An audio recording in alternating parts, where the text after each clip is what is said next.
STEMI or ST segment elevation myocardial infarction needs early reperfusion and hence special strategies to minimize the first medical contact to reperfusion time.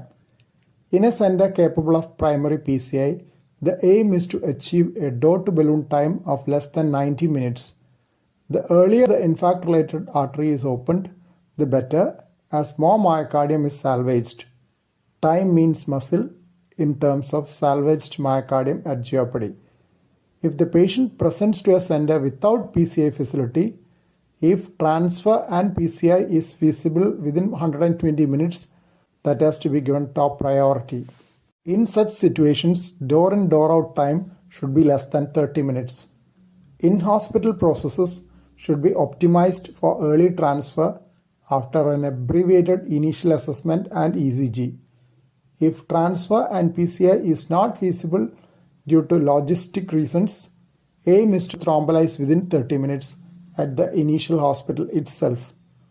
After thrombolysis, transfer for elective PCI in 3 to 24 hours should be considered.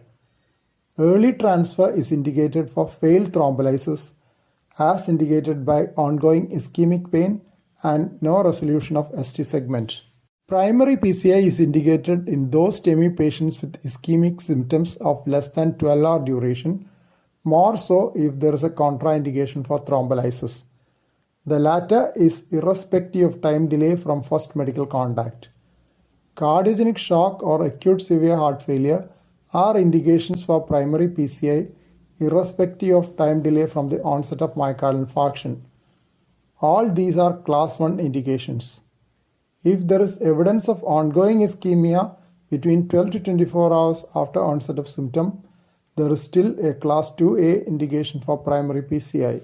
While taking up for thrombolysis at non-PCI capable center, several aspects have to be considered. Time from onset of symptoms is very important as a fresh clot can be lysed easier, typically with time from symptom onset less than 3 hours. If it is a delayed case, PCI has an edge over. Risk of complications related to STEMI and the preparedness of the center for dealing with them is needed. Bleeding risk with thrombolysis and potential readiness for transfusion if needed is another aspect. Presence of shock or severe heart failure almost mandates transfer for PCI. Transfer time to PCI center is equally important so as to achieve early reperfusion in case transfer is being opted.